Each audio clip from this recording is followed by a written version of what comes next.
Hello there. What is going on, everybody? We are going to be looking at the Razor Crest today for Star Wars X-Wing miniatures game. That's right. It's the Razor Crest from The Mandalorian. It is in hand. We've got this beautiful ship to unbox. We're going to take a look at it. We're going to take a look at the ship model itself, all the stuff that comes in here, the cards, the upgrade cards, all of that, and we're going to open it up for you guys. If you didn't already know, we are still giving away a $25 Amazon gift card. All you have to do is be a subscriber and leave a comment on this or one of my videos. It's as simple as that. And we're going to crack this thing open. Also, I want to thank today's sponsor, Luxury Playstyle. If you haven't already, head over to luxuryplaystyle.com. You can use code Crabbok VIP. You're going to save 15%. And they have these amazing tokens. They're double-sided, full metal tokens. You get your charge, your shields, your force, all double-sided. You've got double-sided, we've got evade and focus. There's calculate and focus. We've got stress with 2 stress on the back. They're beautiful. They're wonderful. You're going to love them. Use that code. You're going to save 15%. Orders of $35 or more are going to get a free Crabbok token thrown in with the lightsaber nunchucks. And of course the C on the one side, you can mark critical hits with that. You can also use this in other games to count damage or just do light side versus dark side. Very cool stuff. All right, so let's get this box opened up. Hopefully you guys are having a wonderful day today. I always enjoy unboxing days. We haven't had as many new products kind of in the last few years due to things like COVID and shipping delays and companies kind of transitioning properties over to other companies. And so it's caused a lot of slowdown, but finally it's time to get, and of course this is a double layered piece of plastic here. We're gonna get this thing opened up. And oh boy, it's pretty. It's very pretty. Oh, there it is. There it is. Oh, okay. We have got it in hand right here. It is lovely. We've got of course our engine glow painted on there. This one has a little bit of paint error on the top of this engine kind of canister right there. There we go. You can see a little bit of the paint got onto that part, but not really a big deal. We've got our a little bit of kind of rusted elements up in here, which is pretty cool. A lot of it's a lot shinier than I thought. I think in certain some of the promotional stuff that Atomic Mass had kind of released with this, it didn't look as shiny, and it looks a little bit more like pale. But here it's definitely kind of chromed out like the Razor Crest should be, and so it looks a lot closer to it. I don't know if this is. I guess this was originally painted a certain color scheme, and the paint had just kind of faded over time. But I don't really recall this particular design from the show. But then again, maybe I just never really looked that close at the paint. Usually the show was kind of drawing your attention to all kinds of different things. But I love the way that this miniature came out. Really, the guns on the front are really nice looking, and the cockpit and the gloss paint on the front is really nice as well. I like that. Underneath, we can see lots of good paneling lines, really good wash on this one too.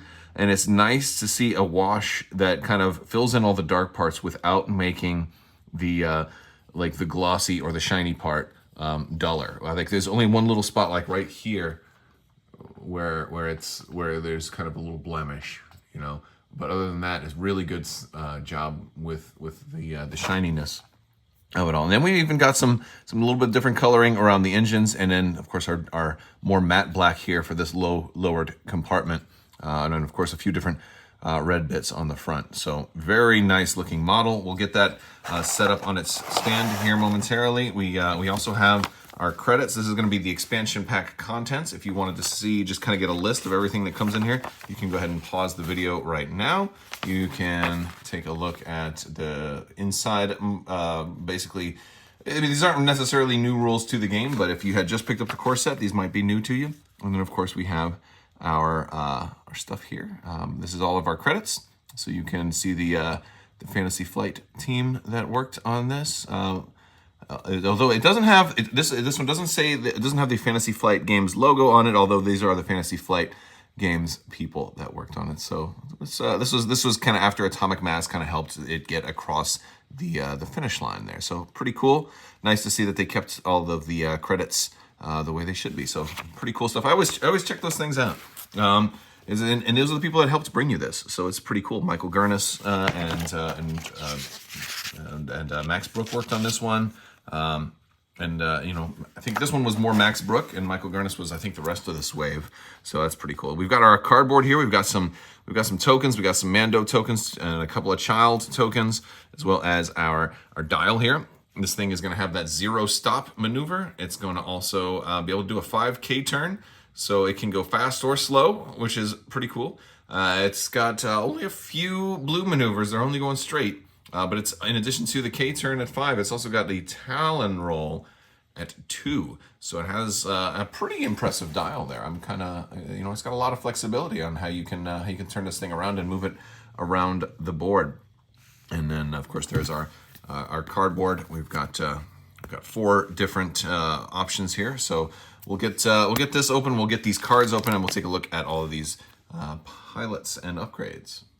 All right, so we're going to run through our pilots right now. First off, we've got the Outer Rim Enforcer. And again, he's your lowest generic. He's going to be on initiative 2. He's got 3 attack, 2 agility, 7 hull, and 2 shields, as they just about all do. Of course, with focus, evade, target lock, and a red barrel roll. So again, a pretty maneuverable ship. Even having a red barrel roll is pretty cool. We've got a Guild Bounty Hunter, who is going to be initiative 3. Restricted with 2 dots means you can run 2 of these. While you perform an attack at attack range 1 to 2, you may spend 1 non-recurring charge from one of your equipped illicit upgrades to change 1 eyeball result to a critical result. So that's kind of nice way to, you know, manufacture some extra damage there. We've got Q90. This is the droid from season 1 that flew the Razor Crest, and as evidenced by the fact that it does not have a calculate, but instead, or rather, does not have a focus, but instead has a calculate.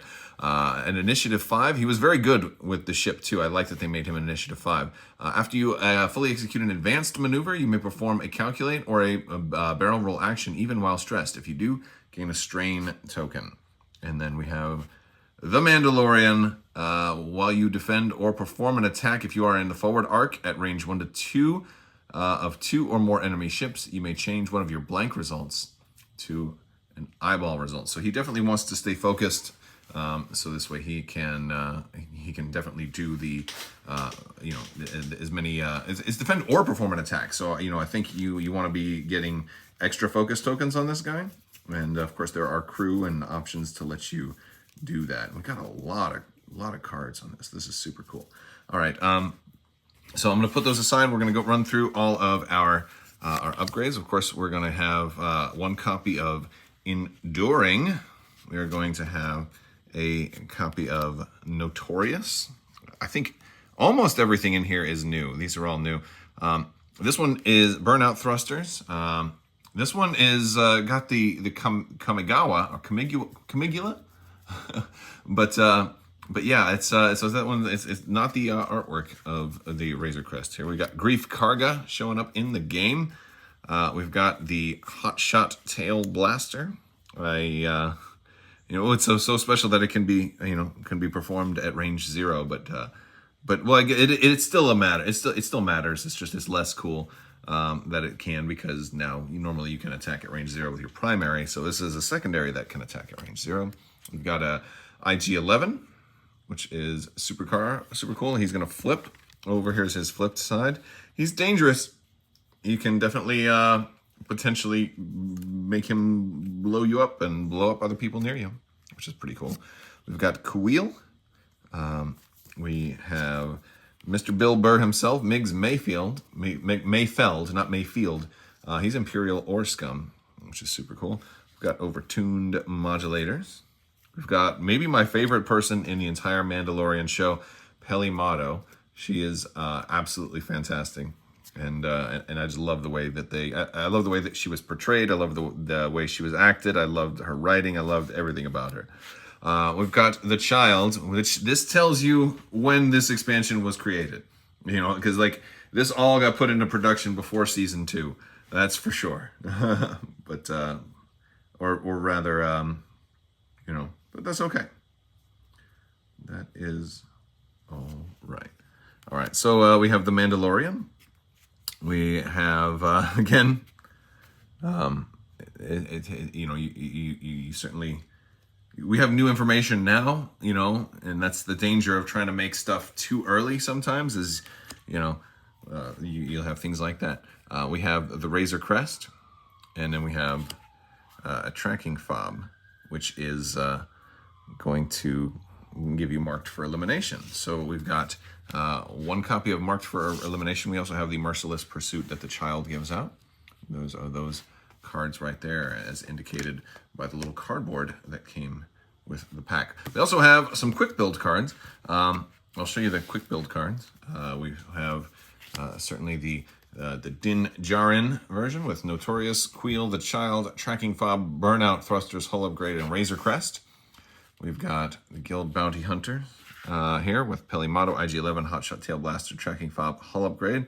We've got Q90 with Outmaneuver, the Mandalorian, the Child, Migs Mayfeld, Tracking Fob, Burnout, Thrusters, and Razor Crest. And then we have a Outer Rim Enforcer with just a Tracking Fob. So that's how we do it. I think that's almost everything. Yeah. All right, guys, that is going to do it for the Razor Crest. We have this new ship finally in hand now. And it's definitely, since Adepticon went off without a hitch, we're definitely getting a lot more in-person gaming. I want you guys to share some of your pictures. I want to see this thing in action. We have a great Discord section for X-Wing. We've got sections for pictures, as well as list building and discussion on the various different versions and all of that. So I'd love to see some of your photos of this thing on your tabletops, and or are you playing on like TTS or Fly Casual or anything like that? Love to hear from you guys. Let me know down in the comment section. Big thanks to my patrons. You guys are absolutely amazing and help make this channel possible. So thank you for your continued support. I will talk to you later. I can bring you in warm, or I can bring you in cold.